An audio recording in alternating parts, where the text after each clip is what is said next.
The night before she vanished, the porch light of Maren Holt's small house kept burning against the dark like it was waiting for her to come home, and by the time the sun rose over Wescott, Kansas, the coffee on her kitchen table had gone cold. The car was still in the driveway, and the town that prided itself on knowing everyone suddenly realized it no longer knew her at all, because somewhere between midnight and morning, the 27-year-old schoolteacher had stepped into the quiet and disappeared without a sound, leaving behind only the faint smell of soap, a turned-down bed, and a mother who swore she heard the back door close long after midnight, though no one ever proved it. And while the sheriff wrote his report and the mechanic down at the garage insisted she left just fine, the whole town kept pretending nothing strange had happened until the fields began to whisper her name, and people started locking their doors for the first time in years. And 50 years later, when a construction crew broke open the old grain depot on the edge of town, and the truth began to climb out of the dust, everyone who had ever lied about that night felt the weight of what they'd buried pressing back up through the ground. So if you think small towns forget, they don't. And before you even start guessing what happened to Maren Holt, I want you to write your theory in the comments, because I'm about to show you the evidence that finally answered the question Wescott kept silent for half a century. And if you want to see how this story ends, make sure you're subscribed, because the truth never stays buried forever. The last morning anyone saw Maren Holt alive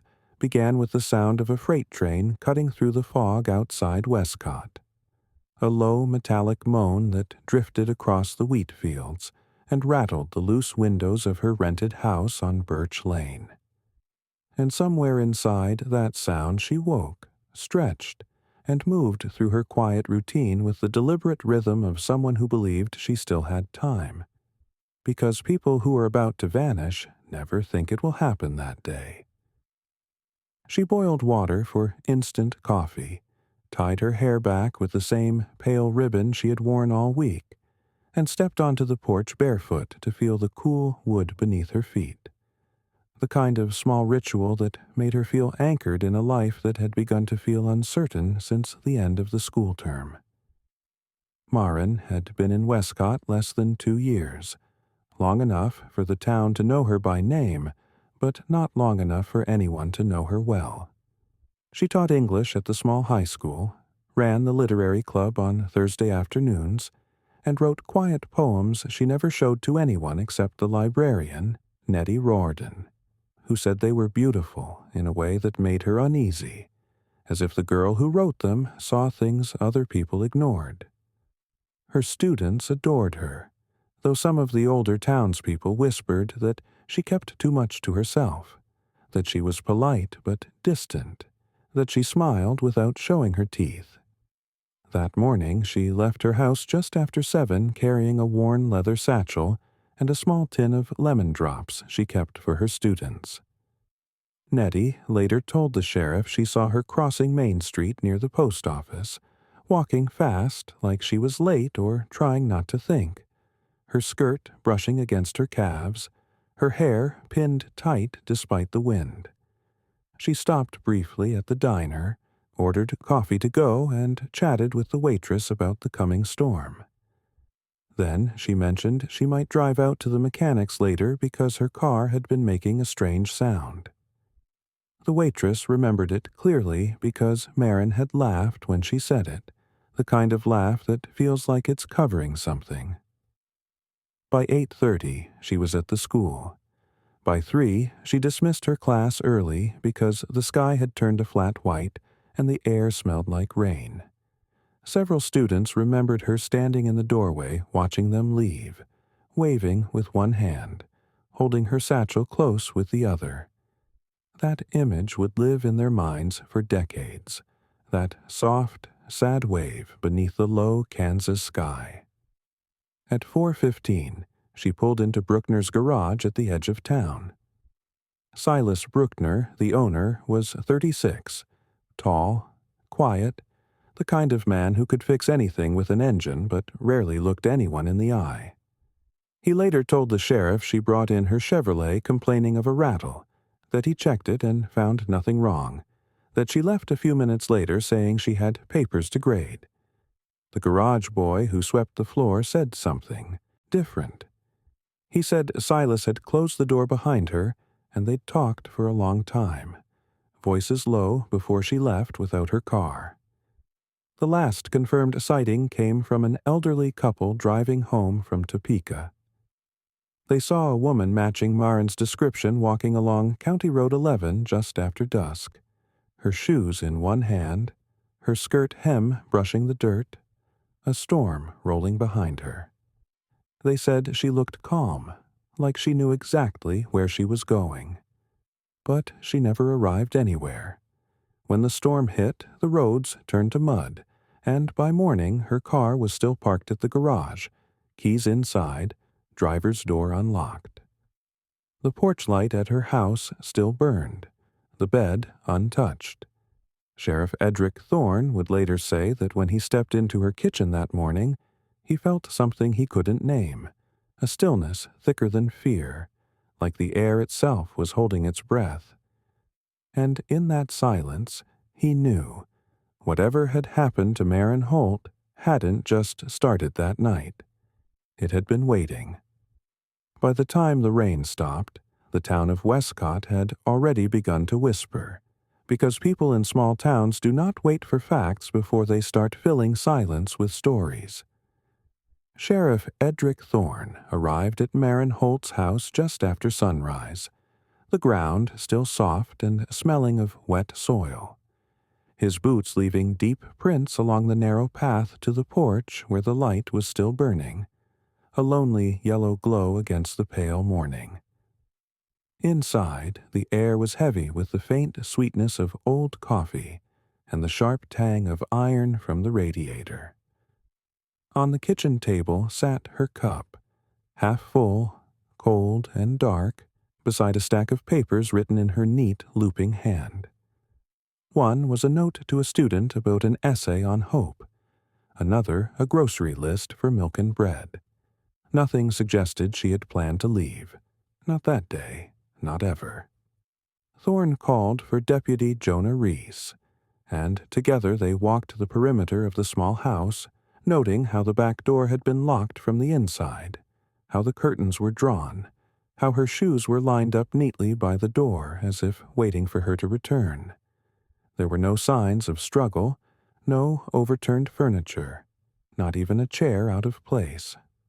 What unsettled Thorne most was the stillness, that sense of a life paused mid-motion, like a photograph left to fade in the sun.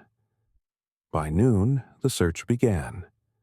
30 volunteers gathered at the Methodist church with flashlights and lanterns and an anxious kind of energy that fed on itself.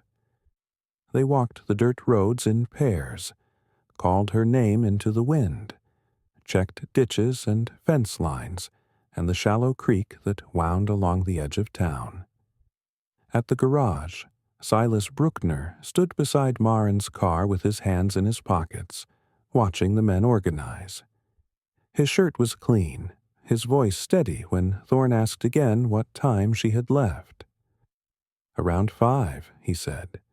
Maybe 5:30. He wasn't sure. He'd stayed late to close up because the storm had come fast. The sheriff asked if anyone else had been there. Silas said no. The boy who swept floors had gone home before the rain started.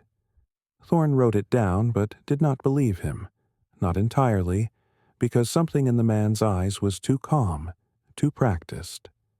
Still, without evidence, calm meant nothing. The search widened as the day faded.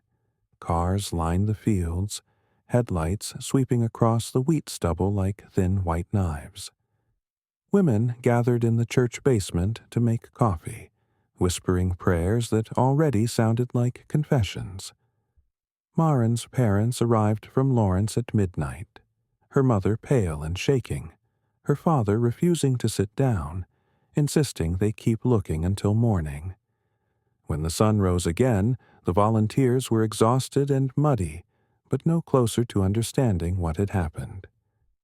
A farmer's wife found Maren's leather satchel near the old water tower north of town. Inside were her papers, her lemon drops, and one of her notebooks, the last page torn out. The sheriff sent it to Topeka for analysis, though he already knew what they would find. Nothing. For the next 7 days, Wescott lived on search schedules and sleepless nights. Men who had never spoken to one another before shared flashlights and theories. Women who had once gossiped about Maren's quietness now cried when they said her name. The town that had always felt safe began to lock its doors before dark. Thorne walked County Road 11 every morning, following the same path where she had been seen last, his hand trailing along the wire fence that bordered the fields. He tried to picture her there, shoes in hand, wind pulling at her skirt, the horizon glowing with lightning. Every time he reached the bend where the road dipped out of sight, he stopped and listened. The fields whispered, and the insects droned, and he thought, in that private space where only truth speaks, that whatever had taken Maren Holt had been born from this soil, that it had roots deeper than any of them dared to dig.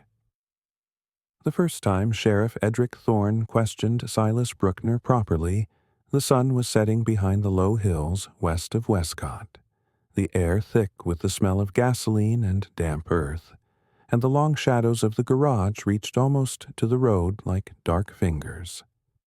Silas stood beside a half-dismantled truck engine, wiping his hands on a rag already blackened with oil, and the way he moved, slow, precise, unbothered, made Thorne uneasy, because men who are truly innocent usually look tired or frightened when the sheriff starts asking about a missing woman.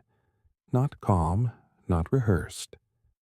Silas was 36, unmarried, a veteran of Korea, and people in town described him as quiet, reliable, the kind of man who fixed your tractor in the middle of the night if you asked, but who never stayed long enough to drink the coffee you offered in thanks.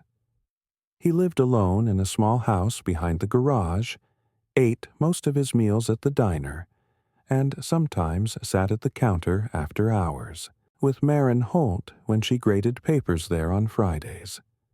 The waitress, Nettie Riordan, had seen them talk more than once, and, though she said there was nothing romantic in it, she remembered the way Silas watched Maren when she wasn't looking, like he was trying to solve her instead of know her. Thorne began simply, asking when he'd last seen her. Silas said the late afternoon, maybe 5, when she brought in her Chevrolet to check a noise. He said she'd left on foot when the storm rolled in, that she wanted to walk home, that he'd offered to drive her, but she refused.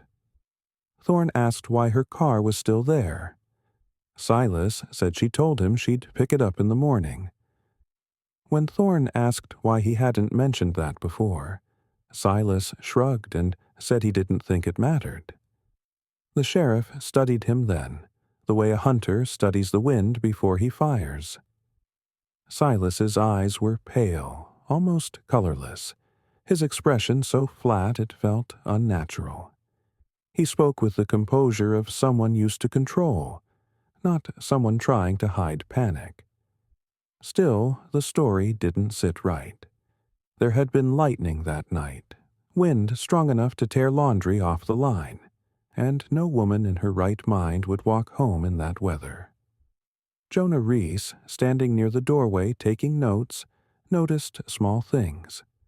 A thin red scratch along Silas's wrist, the faint smell of bleach beneath the heavier scent of oil, the way he kept glancing toward the corner of the garage where a heavy tarp covered something long and narrow. When Thorne asked what was under it, Silas said an old gearbox, too broken to fix. The sheriff told him to uncover it. Silas did, slowly, and beneath the tarp was indeed a gearbox, rusted and cracked. But Jonah still wrote the detail down because details were all they had. That night, after Thorne left, Silas drove his pickup down County Road 11, headlights off, the road slick with mud, the same road Maren had walked. A farmer out late checking fences saw the truck pass and recognized it by the missing left headlight. He didn't mention it until weeks later, when silence began to feel heavier than loyalty. As suspicion spread, Wescott turned quiet in that dangerous way small towns do when everyone begins to think the same thing, but no one says it out loud. Women stopped taking their cars to the garage. Men filled the diner in the mornings just to watch Silas drink his coffee alone. Rumors grew like fungus in the dark, feeding on what people wanted to believe, that Maren had trusted him, that he had followed her, that the storm had hidden everything. Thorne ordered another search around the garage, this time with dogs brought in from Topeka, but the rain had washed the ground clean. No footprints, no tire tracks, no blood, nothing to hold. The sheriff stood in the doorway that night watching the hounds sniff uselessly through puddles, and thought how strange it was that a man could live among them for years, fixing their engines, sharing their streets, and still carry something monstrous inside him, invisible until it wasn't. The diary was found in the second drawer of Maren Holt's desk at the school, wrapped in a plain handkerchief that smelled faintly of chalk and old perfume. And the janitor who discovered it said he almost threw it away, thinking it was just another notebook full of lesson plans, until he noticed her name written inside the cover in small, careful letters. When Sheriff Thorne opened it later that night in his office, the paper felt fragile beneath his hands, the ink faded to a soft brown, and for a long time he simply stared at the first page, unsure whether he was trespassing on something sacred or uncovering the only voice that could still speak for her. The first entries were harmless, the kind of things teachers write to steady their minds after long days with restless students. Notes about grading papers, about the weather turning, about her students' small triumphs and small cruelties. But as Thorne read further, the tone shifted almost imperceptibly, like a storm gathering far away. The handwriting changed too, tighter, angled, as though she had begun to write faster, afraid the thoughts might escape before she finished. She wrote about feeling watched on her walk home from school, about hearing footsteps when she turned down Birch Lane, about finding her back gate open in the morning when she was sure she had latched it the night before. The entries grew shorter after that, clipped and uncertain. On June 8th, she wrote, "Someone has been following me. I saw him near the old water tower again, but when I turned he was gone. Maybe it is nothing. Maybe I am only tired." On June 11th, she wrote, "Silas asked if I ever get lonely. I said no. He said everyone does eventually. He smiled, but it felt wrong." The final entry was dated June 14th, the day before she disappeared. "He knows where I live. I think he has been in the house. I am leaving the light on tonight." Thorne closed the diary and sat back in his chair, the ticking of the office clock suddenly too loud. Across the desk, Deputy Jonah Reese waited, notebook open, his pen still. When Thorne finally spoke, his voice sounded older than it had that morning. He told Jonah to have the diary photographed and sent to the state lab, though he doubted they would find anything useful. Words were evidence only when someone was alive to defend them. By dawn, news of the diary had reached the town. Nettie Riordan came to the station, pale and shaking, saying Maren had told her once that she was afraid of being misunderstood, that people in small places could make danger out of simple kindness, that sometimes a man's attention could look like help until it didn't. Nettie said Maren had asked if she thought Silas was strange. She hadn't answered, because in Wescott, a woman learned early that certain questions were better left hanging in the air. Thorne went back to the garage that afternoon with the diary in his hand, not to confront, but to watch. Silas was under a car, his boots visible, the radio playing softly beside him. The sheriff waited until he rolled out, then showed him the notebook and asked if he recognized the handwriting. Silas looked once, then shook his head. His face gave nothing away, but Thorne saw his fingers tighten around the wrench. When he left, Thorne felt the same pressure in his chest that he had felt in her house that first morning, a weight that made breathing difficult, as though the air itself was thick with unfinished words. He wondered if Maren had written that last entry knowing someone would read it one day, or if she had only written to keep herself company through the fear. He drove home in silence, the diary on the seat beside him, its pages whispering faintly each time the truck hit a bump in the road, as if the story inside refused to stay still. The summer heat came early that year, pressing down on Wescott until the air itself felt heavy, until even the dogs lay still under porches and the roads shimmered like water. Days bled into one another. The searches slowed. People stopped asking questions in public and started whispering in kitchens with the blinds drawn. Only Sheriff Edric Thorne refused to let the case dissolve into memory. Every morning he drove the same route from town to County Road 11, parked by the ditch where the volunteers had stopped weeks earlier, and stood there with his hands on his hips staring at the fields as if the wheat might finally decide to give her back. It was late July when the first real discovery came, and it did not come from the sheriff or the deputies, or any of the men who had walked those fields for weeks. It came from a farmhand named Leroy Sutton, who worked the northern edge of the Bruckner property.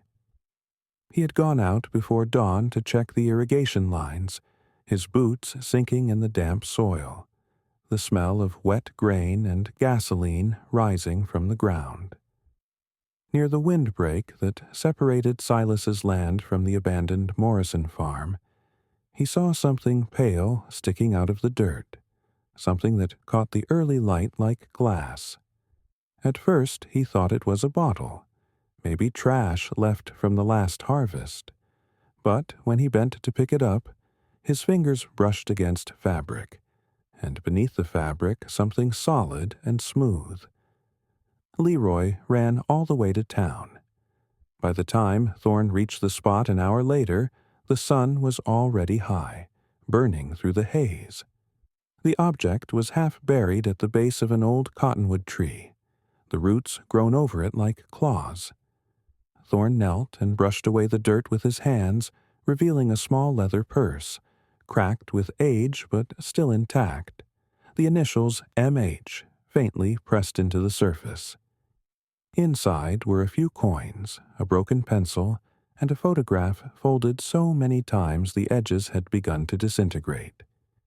It showed Maren Holt standing in front of the schoolhouse, smiling slightly, sunlight caught in her hair. Thorne held the photograph longer than he meant to, the paper warm from his fingers, the weight of it small but unbearable. He called for Jonah Reese, and together they marked the area, careful not to disturb anything else.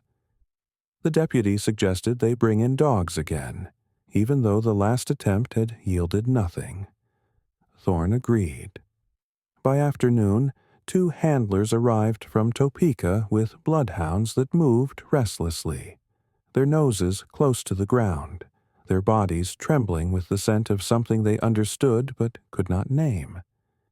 The dogs led them east across the fence line onto the old Morrison property, where the fields had grown wild, and the barn leaned sideways like a tired giant. They circled the barn twice before stopping near the rear wall, whining, their claws digging at the earth. When one began to bark, short, sharp bursts that echoed through the empty fields, everyone stopped talking. Thorne told the volunteers to form a line and start digging with shovels. The dirt there was softer, darker, as if it had been turned not long ago. Within minutes, the first shovel struck something hollow. They found the shoe first, a single brown leather flat that matched the pair Maren's mother had described. Then a scrap of floral fabric, the color washed away by years of soil and water. The digging stopped immediately.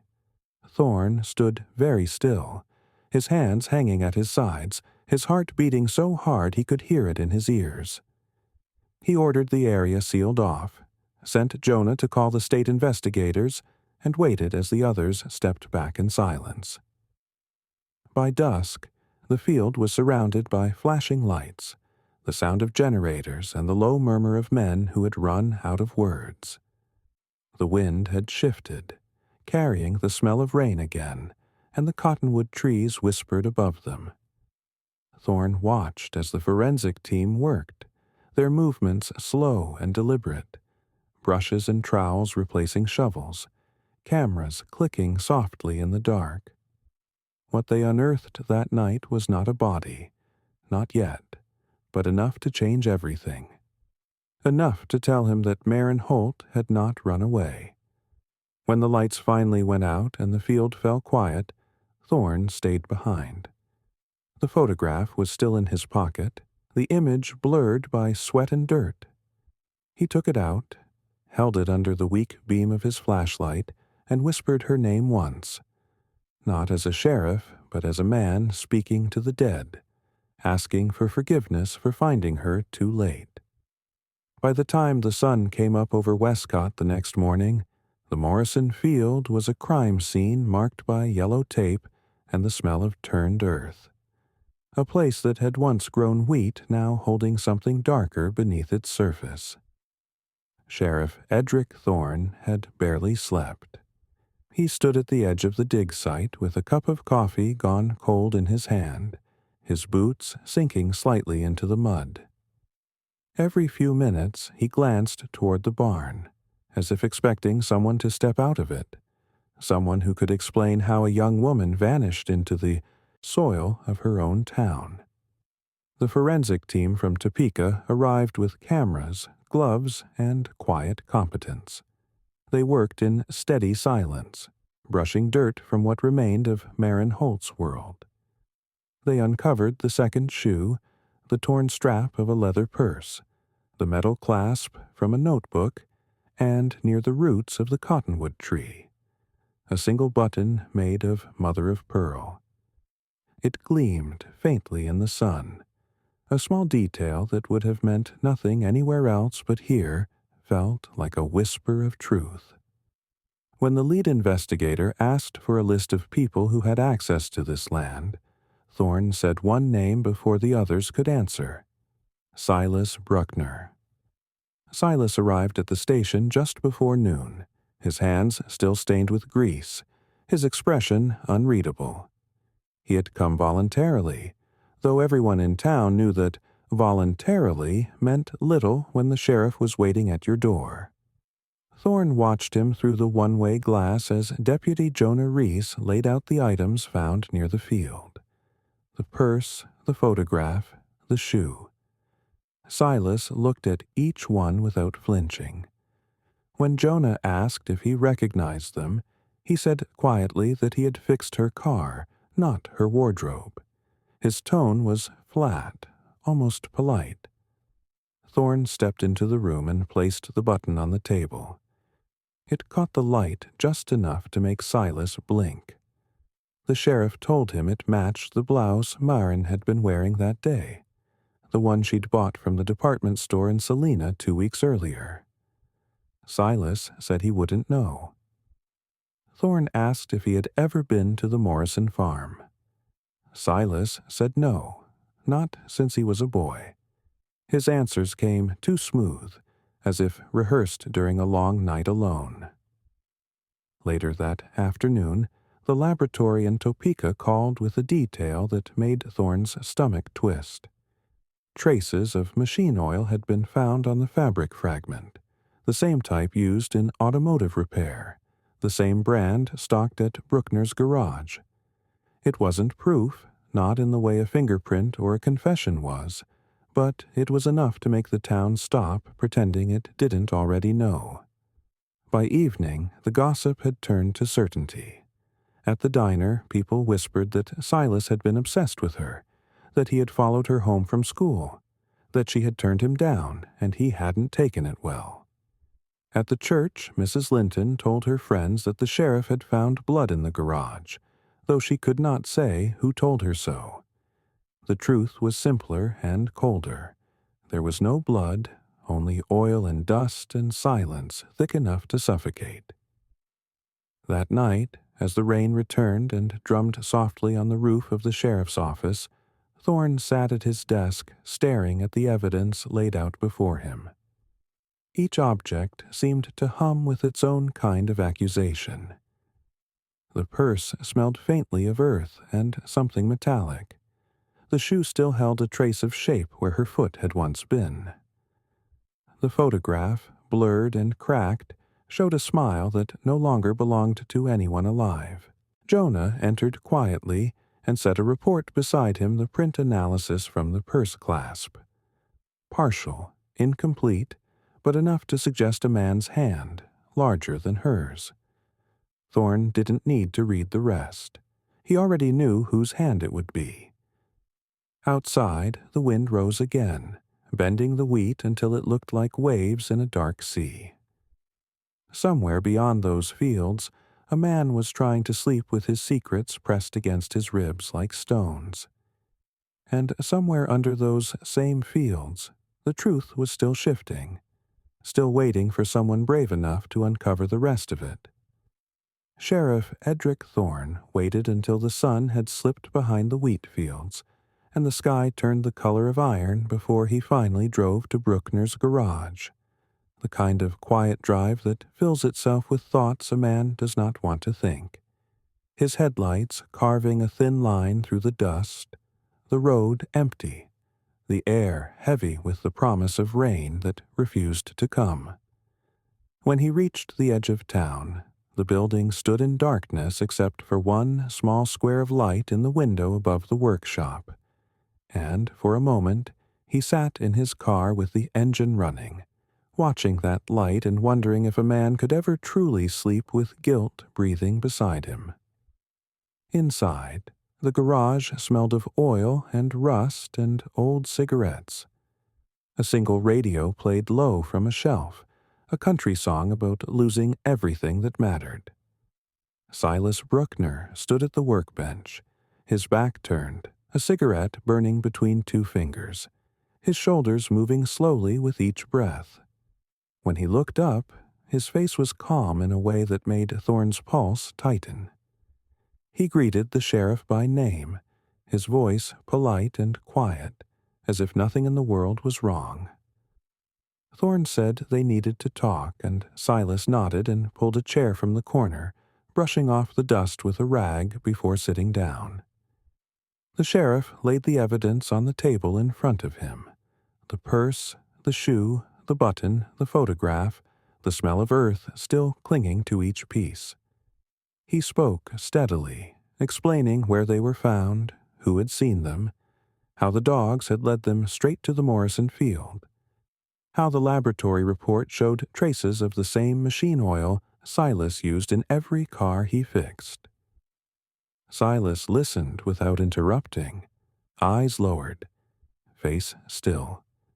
When Thorne finished, the garage fell into a silence that felt thick enough to touch. Then Silas asked softly if they had found her. Thorne said not yet, but they were close. For the first time, Silas looked directly at him. His eyes were pale and steady, the kind that give nothing away.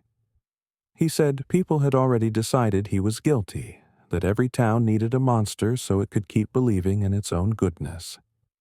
He said the world was crueler than anyone wanted to admit, and sometimes people disappeared because they wanted to, not because someone made them.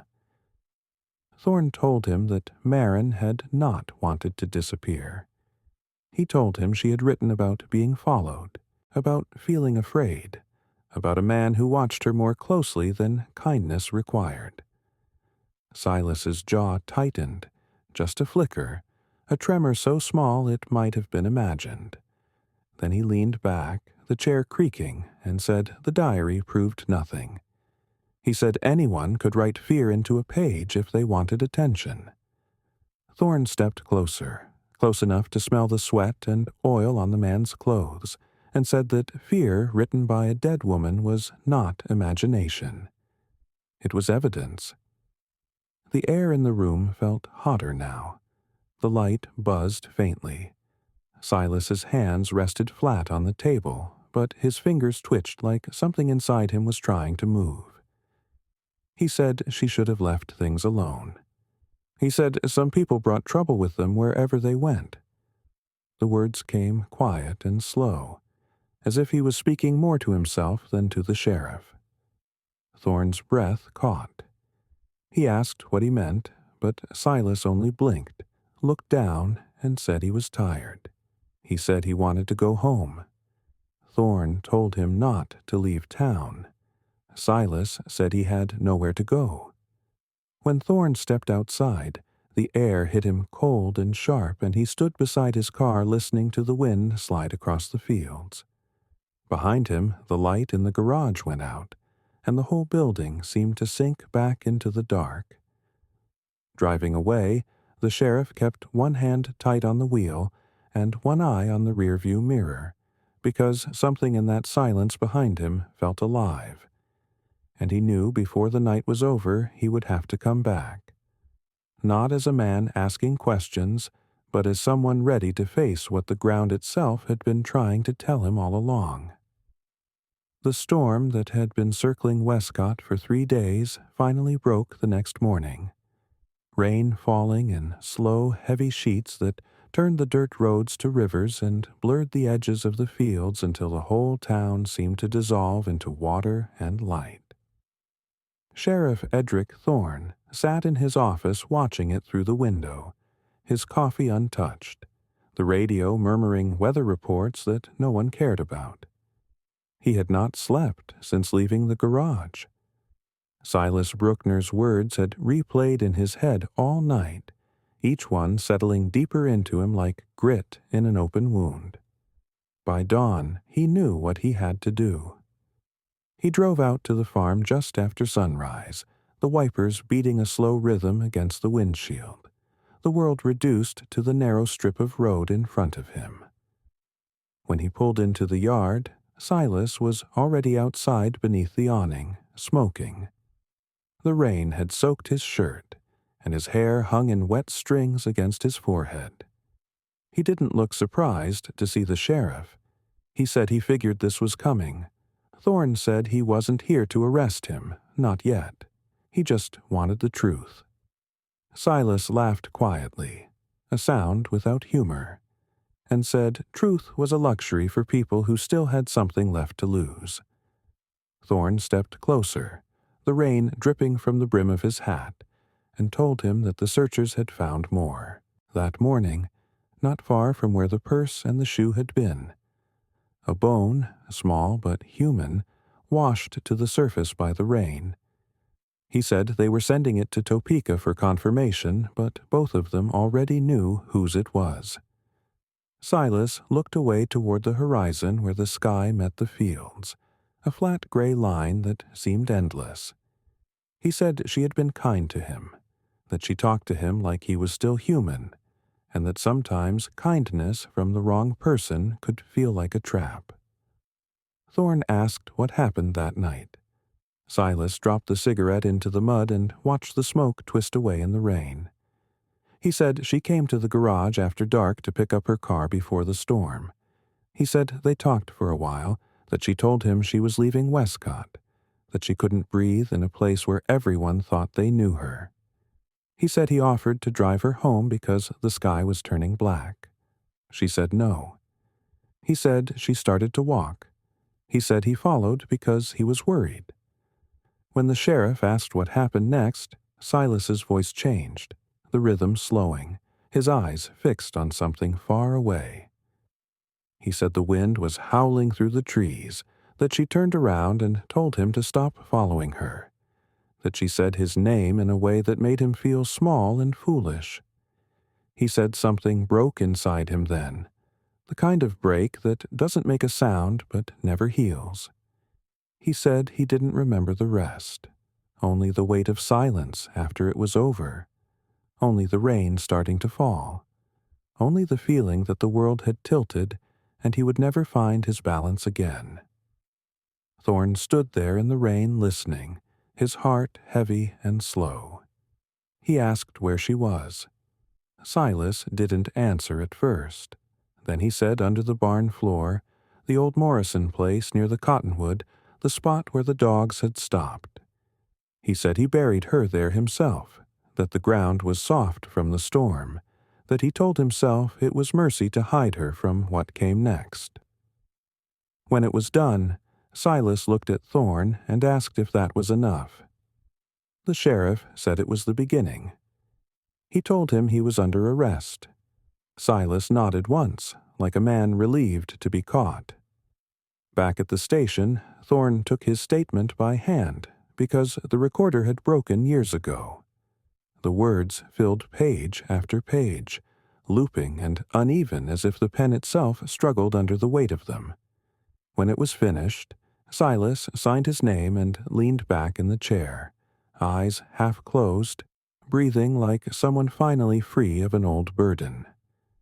Outside, the rain kept falling, steady and endless, washing the dust from the town that had spent half a century pretending it was clean. By the time the trial began, the wheat around Wescott had already turned gold again, and the sky had that endless brightness that makes everything look cleaner than it really is. But inside the courthouse, the air was thick and heavy, as if the walls themselves were holding their breath waiting for the first words to be spoken. The townspeople filled every bench in the gallery long before the proceedings started, their faces drawn and pale, eyes flicking toward the front where Silas Bruckner sat in a plain gray suit, with his hands folded neatly on the table. He looked smaller somehow without the grease and noise of his garage, a man who had been hollowed out from the inside until only stillness remained. Sheriff Edric Thorn took his seat behind the prosecution, his hat resting on his knee, his body tense in a way he could not disguise. He had spent 30 years chasing lies and missing people, but he had never seen justice move this slowly. Each step measured, each breath examined, every silence filled with the sound of someone remembering what they wished they had never known. The prosecutor, a young man from Topeka with polished shoes and a careful voice, began by reading the confession aloud. The words were plain and almost gentle, but they carried the cold weight of truth. Silas did not look up once while they were read. The evidence followed like a slow procession. The purse, the shoe, the mother-of-pearl button, the fragment of cloth darkened by oil. Each piece was placed carefully on the table and photographed for the record. Each object ordinary in isolation, but unbearable when gathered together. The state pathologist from Topeka took the stand next, describing the remains recovered beneath the Morrison barn, the pattern of the fractures on the skull, the marks left by the shovel that had buried her. He spoke without emotion, his tone clinical, but when he said her name the sound hung in the room like a prayer that had arrived too late. Nettie Riordan was called after lunch. She held her hands tightly in her lap as she told the court how Maren had spoken of being followed, how she had grown quiet in the weeks before she vanished, how she had once asked if Nettie believed people could feel danger before it arrived. Her voice trembled when she said she should have told someone, that she should have gone to the sheriff sooner. The judge reminded her that she was not on trial, but Nettie only nodded and kept her eyes on the floor. When it was his turn, Silas rose slowly, his breathing audible in the quiet room. He did not deny what he had done. He said he had not planned it, that it had been a moment of anger that turned into something he could never take back. He said he buried her because he could not face what he had done, because the storm was coming and the sound of thunder felt like punishment. He said he had lived every day since then, waiting for the world to notice. Outside, the sky darkened again, and rain began to tap against the courthouse windows, a soft echo of the night she died. The jury left to deliberate while the people of Wescott sat in silence, some praying, some staring straight ahead as if the walls might open and swallow them. It took less than 2 hours for the verdict to come back. Guilty of murder in the first degree, guilty of concealment of a body, guilty on every count the law could name. When the judge read the sentence, life imprisonment without the possibility of parole, Silas closed his eyes but did not speak. Thorne watched him being led away and felt no triumph, only a deep, hollow ache where relief was supposed to be. Outside, reporters waited with cameras and questions, their flashbulbs lighting the courthouse steps like lightning. Thorne walked past them without a word, the rain cooling his face, the sound of the crowd fading behind him. That night, he drove out beyond the edge of town to the old Morrison field, where the cottonwoods were whispering again in the wind. The earth there had been filled and leveled, but the grass had not yet grown back, a pale scar running through the soil. He stood for a long time without moving, the night air cold on his skin, and thought about the line between guilt and silence, about how thin it had been all along. In the darkness, the fields shifted like an ocean, endless and unforgiving, and he knew that some parts of a story never end. They only learn to sleep. The years that followed moved slowly through Wescott, the way wind moves through tall grass, quiet and constant, reshaping everything without anyone noticing until it was done. The trial had left the town hollow. People still talked about it, but only in fragments, the way you talk about a storm that has already passed but still makes the windows rattle in your sleep. The garage stayed empty for a long time. The sign faded, the roof began to sag, and rain pooled in the cracks of the concrete floor. Someone eventually bought it, but no one ever worked there long. They said the place smelled wrong, that the air felt heavy, that even silence there sounded like breathing. Sheriff Edric Thorne retired the following spring. His hair had gone white, and his hands shook when he tried to write his reports, but he stayed long enough to make sure the case was closed, that Maren Holt's name was written in ink instead of rumor. He sold his house on Maple Street and moved to a small cabin near the edge of the Flint Hills, where the nights were so quiet he could hear the coyotes breathing in the grass. People said he never went back to town except once a year, on the anniversary of the day they found her. He would stand by the cottonwoods with his hat in his hands until the wind picked up, then drive home without a word. The Holt family left Kansas not long after the sentencing. Dorothea died in Colorado 2 years later. Albert followed soon after. Their youngest daughter, Willa, kept a box of Maren's letters tied with string and gave them to a museum in Topeka when she was old enough to stop believing that love alone could keep someone alive in memory. She told the curator that her sister had been the kind of woman who saw beauty everywhere except in herself.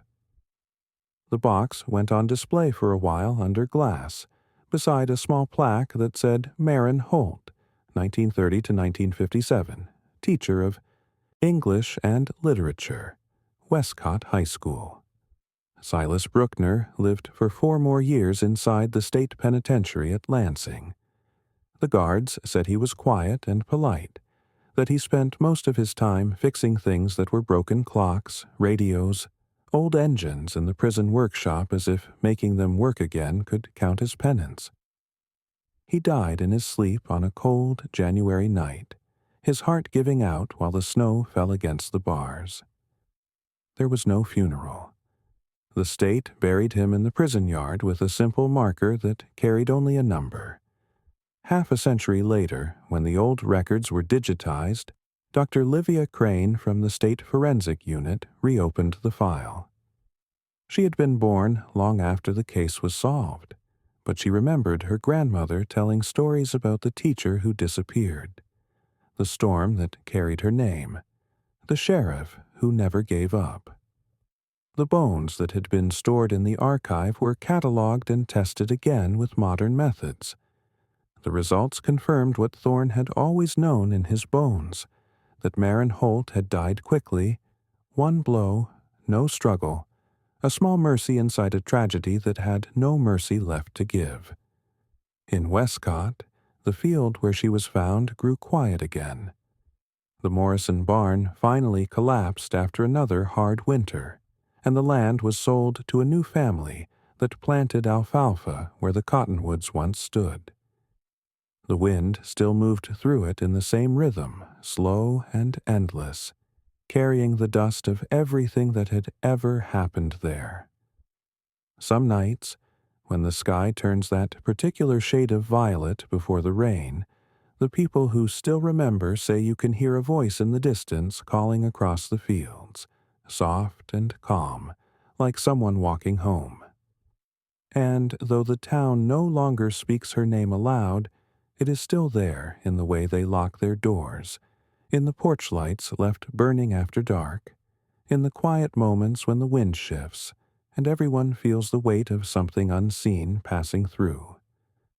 The story of Maren Holt never really ended. It simply settled into the earth, patient and eternal, waiting for whoever would listen. The years that followed passed through Wescott like slow wind through dry wheat, steady and invisible, yet strong enough to bend everything in its path. After the trial, the town seemed quieter, emptied out, as if the noise of what had been revealed had taken all the air with it. People still spoke of Maren Holt, though never directly. They spoke in half-sentences and lowered voices, calling it the tragedy or the girl from the school, as if saying her name might wake something that should stay asleep. The garage where Silas Bruckner had worked stayed shuttered for a long time, the windows gathering dust, the floor cracked by frost. Someone bought it eventually, but no one kept it open for long, each new owner leaving faster than the last, all saying the same thing, that it was not the machines that groaned at night, but the walls themselves. Sheriff Edric Thorne retired a year later, his hair white, and his shoulders stooped from years of carrying ghosts. He moved to a small house beyond the edge of the county, a place with no neighbors and a wide view of the plains, and people said he rarely came into town except once each summer when he drove out to the Morrison field and stood beside the cottonwoods until the sun went down. He never brought flowers. He never spoke. He simply stood there with his hat in his hands and let the wind do the talking. The Holt family left soon after the verdict. Dorothea fell ill in Colorado and died before winter. Albert followed not long after. Their youngest daughter, Willa, kept a small wooden box of Maren's letters tied with a blue ribbon and gave it to a historical museum in Topeka when she grew old enough to understand that memory was both gift and burden. The curator placed it behind glass beside a single photograph and a card that read Maren Holt, Teacher, 1930-1957. Visitors paused there longer than anywhere else, drawn not by the story's cruelty, but by its quiet. Silas Bruckner spent his final years in the state penitentiary at Lansing, repairing clocks and radios for the wardens, fixing whatever was broken until his hands stiffened with age. He spoke little. He read the Bible sometimes. On a gray morning in January, he did not wake. The guards buried him in the prison yard beneath a numbered stone, the kind that erases more than it remembers. Half a century later, the case surfaced again when Dr. Livia Crane of the State Forensic Division reopened the archive. She was young then, curious, eager to understand why some stories refused to fade. The bones were tested with modern tools, the results confirming what the first sheriff had always known, that Maren Holt's death had been sudden, her suffering brief, a single violent moment that had echoed for generations. The land where they found her grew quiet again. The barn collapsed during a storm, and the field was replanted with alfalfa, green and clean, erasing the scar where the earth had once been broken. Yet when the wind rises at night and moves through those new crops, the sound it makes is the same low whisper that once moved through wheat, the same sound that carried her name from one century to the next. The people who still live in Wescott keep their porch lights burning long after midnight, a habit that no one questions anymore. Children grow up hearing warnings instead of stories, told never to walk home alone after dark, never to ignore the feeling of being watched. And though no one says her name out loud, everyone knows what it means when the light flickers in the storm or when the road grows silent under the moon. It means the past has only gone quiet, not gone away. The wind still moves across the fields of Wescott the same way it did that summer in 1957, slow and endless, carrying dust and memory in equal measure. And if you stand there long enough, if you listen closely enough, you can almost hear the echo of her footsteps fading into the dark. The sound of a life that ended before it was finished. The sound of a town learning that silence can be as cruel as violence itself.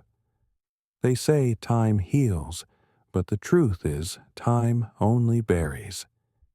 It covers what we cannot face until someone is brave or foolish enough to dig again, and when they do, the ground always remembers. Maren Holt never came home, but she never really left either. She lingers in every locked door, in every porch light that burns through the night, in every mother who waits for the sound of a key that will never turn. The people who live there now walk the same roads she once walked, never knowing that beneath their feet lies the story of what fear can make a man do, and what love can make a woman hope for until the last breath. If you were there that night, what do you think you would have done? Would you have believed the sheriff or the mechanic or the silence that fell between them? Tell me what you think in the comments below, because every story has more than one truth, and I want to know which one you hear when the wind moves through the fields. And if you want more stories like this, subscribe before you go, because the next case waiting in these archives is darker, older, and closer than you think.